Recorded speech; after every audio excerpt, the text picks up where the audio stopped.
The next aspect we'll explore is the Kite Pattern and the Grand Trine. In short, the Kite Pattern bestows a thriving for deeper spiritual development. It consists of a Grand Trine formed by a perfect equilateral triangle and one opposition. So you'll see that there's an equilateral triangle with a smaller triangle on top and a cross through the middle. The Grand Trine formed under the Leo New Moon 2024 is an out-of-sign Grand Earth Trine. It's formed between Black Moon Lilith in the early degrees of Libra, conjunct Juno in the late degrees of Virgo, so the two are fused together on the cusp of Virgo and Libra, trine Pluto, 0 degrees Aquarius, and Uranus in the late degrees of Taurus, 26 degrees Taurus on fixed star, demon star, Algol, still. This means that Pluto the Destroyer, Uranus, the Great Awakener, Black Moon Lilith, representing shadow feminine patterns of self-disempowerment, and Juno, asteroid of long-term commitments, are all working harmoniously together toward this greater spiritual development. Now let's focus on that smaller triangle at the top of the kite. Do you see how the entire kite seems to be pointing toward this smaller triangle and its apex at the peak?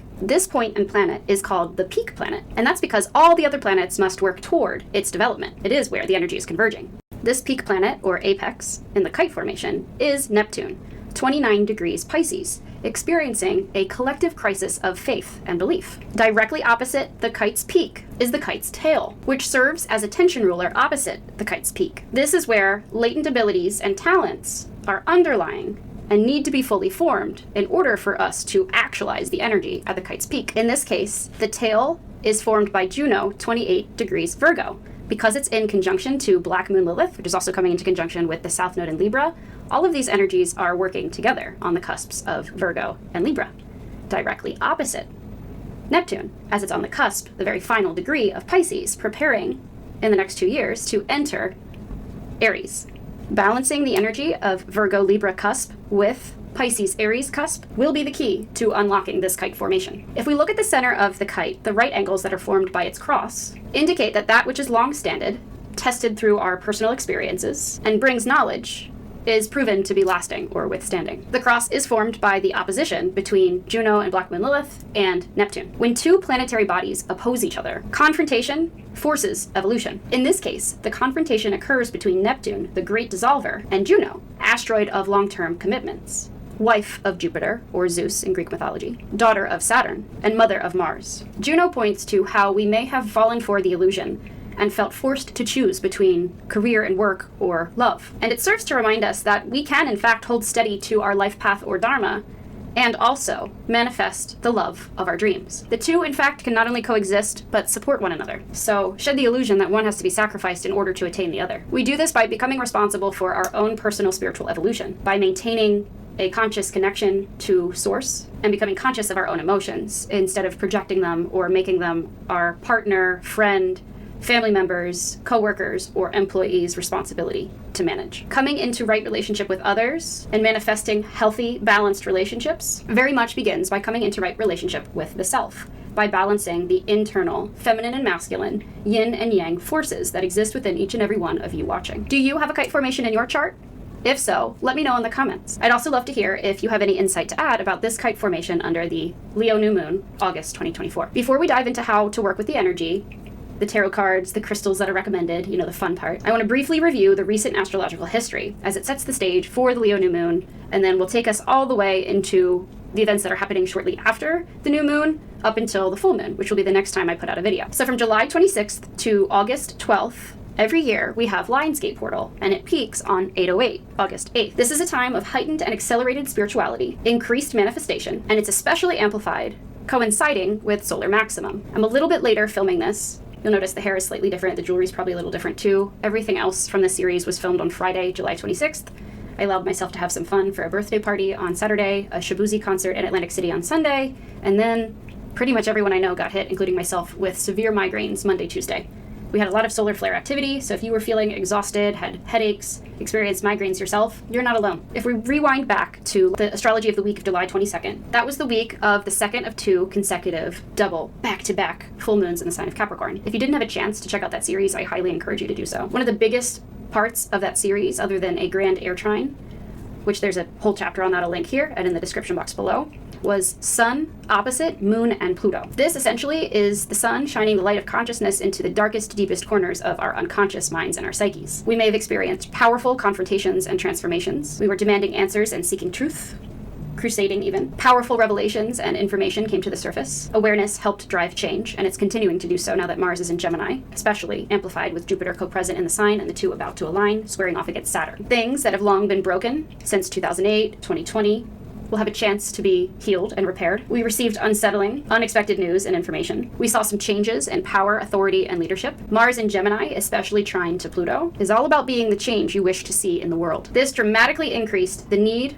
for us to assert more individual control over our lives. We saw power plays play out personally and on a global stage. That polarity between the Sun and Pluto can intensify one's willpower and ego, which caused many people to act out of character. Some became domineering and ruthless in the pursuit of their desires. Some of you might have experienced a crisis resulting from manipulation, jealousy, domination, or spying. Pluto's extreme nature, combined with that antagonistic confrontation, opposition against the sun, can lead to obsessiveness, compulsiveness, jealousy, revenge, and rage. People in your life might have lost their cool or lost their heads. It's imperative for the entire collective as we watch these energy patterns play out to find balance between asserting yourself and your boundaries and not imposing your will on other people. Because taking the meek approach can cause others to dominate you. July 25th, Mercury entered Virgo, which is significant because we have Mercury retrograde through both Virgo and Leo. While Mercury is typically very happy to be in its home sign of Virgo, it won't be nearly as smooth as its 2023 transit and retrograde. Practice level-headed practicality and discernment, and be mindful of not allowing yourself to drift into overthinking, worrying, or rumination. July 25th, the Sun in Leo formed an exact sextile to Mars in Gemini, which is an incredibly positive and social energy. On July 26th, Chiron stationed retrograde in Aries, and this was activated the very next day on July 27th by the last quarter moon, 26 degrees Aries, conjunct not only Chiron retrograde, but also Eris. Whenever a planetary body stations retrograde or direct, aka changes its direction, it's felt more strongly. July 31st and August 1st, the Sun formed an exact trine to the North Node in Aries, which also means it formed an exact sextile to the South Node in Libra, which is coming into conjunction with Black Moon Lilith. This brings fated events and divine timing. It can bring a burning desire to get ahead, activating one's willpower, and it can also bring a continuation of the overinflated egos that we saw with Sun opposite Pluto and the Moon. In Leo and Aries, the two signs most involved in this trine, this can bring a big need to be seen and heard, and an opportunity to step into leadership. People may be overdoing things, and be very careful about getting too much sun, which can cause people to get sick. On August 2nd, leading into the Leo new moon, we'll have that exact square between Venus, the depositor of Uranus, and Uranus, while Uranus is in Taurus. This brings a desire to break free and unexpected events or curveballs to all Venus-ruled things, as we discussed. Love, money, resources, our overall sense of self-confidence and self-worth, the work we do for money, and all of our interpersonal relationships, not just romantic ones. Libra and Venus rule any type of one-to-one interaction. That could be between business owner and client, boss employee, co-workers, partners, friends, mentor mentee, or your romantic relationship, etc. The heat of August can burn love affairs, so be very careful. Temper yourself and ground down, because this too shall pass. To review the major aspects under the Leo new moon exacting on August 4th, we have Mercury kicking off its retrograde. We'll also have Venus at the critical 29th degree of Leo as the apex of that yod, immediately after this new moon in Leo, entering Virgo, one of her signs of debilitation. A few days after the Leo new moon, on August 7th, the Sun in Leo forms an exact sextile to Jupiter in Gemini. This is very optimistic, so be sure you're on top of your mindset as you manifest and attract the things you desire to you. Also on August 7th, we'll have Mercury retrograde through Virgo, conjunct Venus, debilitated in Virgo. Even though they're retrograde, this can be a great day to do business, as Venus is one of the benefics, even in her sign of debilitation. Focus on grounding down through the energy of Virgo, practicing discernment. On August 9th, Juno will enter Libra, bringing the focus of our long-term commitments onto our interpersonal relationships, especially our romantic ones. It's especially prevalent because it'll be joining the South Node and Black Moon Lilith in Libra. On August 14th, we have that exact conjunction of Mars and Jupiter in Gemini, as they're coming into an exact square to Saturn. Even though there's a lot of benefits to this aspect, Jupiter expands while Mars energizes, and in Gemini, especially aspecting the Sun in Leo, it can blow things out of proportion. Watch for arguments and temper tantrums, and you may want to work through any excess energy by exercising, working out, journaling, talking things out. Mars in Gemini is a talker, and be sure to ground down by practicing deep breathing. Gemini rules the lungs, among other things. On that very same day, Mercury retrograde re-enters Leo, 29 degrees Leo, that point where Venus was at the apex of the Yod under the Leo new moon. Our lives are about to get significantly more dramatic as Mercury retrograde prepares to leave its home sign of Virgo and re-enter the sign of Leo, bringing bold communication and a flair for drama. Alongside courage can come impulsivity, so remember to choose your words and battles wisely. Use that discernment of Virgo. August 15th, 16th, we have that exact square between Jupiter and Saturn. Tempers will be at an all-time high. It can be very easy to be Venus in Virgo, nitpicky, and pick fights over the smallest of things. You're encouraged to take all the space you need and to ground down.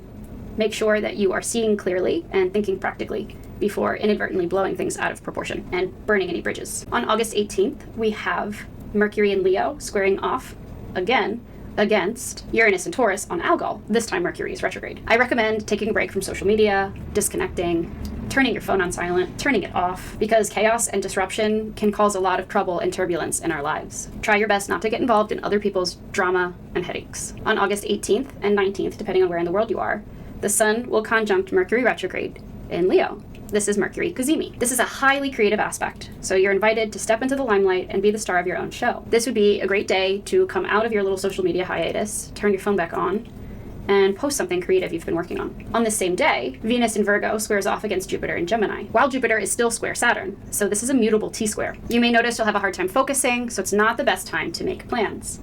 I'm confident as you move through Mercury Cazimi that this energy will start to lift. With any mutable T-square, you're encouraged to go with the flow and don't sweat the small stuff. The key to any T-square is to focus on what's missing, and that would be in Sagittarius. Embody the energy of Sagittarius, stay positive, and focus on the silver lining within every single setback. That brings us to August 19th, the day of the Mercury Cazimi, for where I am in Eastern Standard Time, the day of the exact Jupiter in Gemini square Saturn in Pisces, and the day of the next full moon, the full moon in Aquarius. This is all while Venus in Virgo opposes Saturn in Pisces. Stay tuned as I leave you on the cliff here, because this next full moon in Aquarius is going to be explosive. Thank you for watching. If you're still with me, you're a real one. Drop your current most used emoji in the comments. If you took anything away from this video, we ask that you like, comment, share the content, and subscribe. If you enjoyed this video, we know that you'll enjoy the full playlist and this additional video. Thank you so much, love you, and see you soon.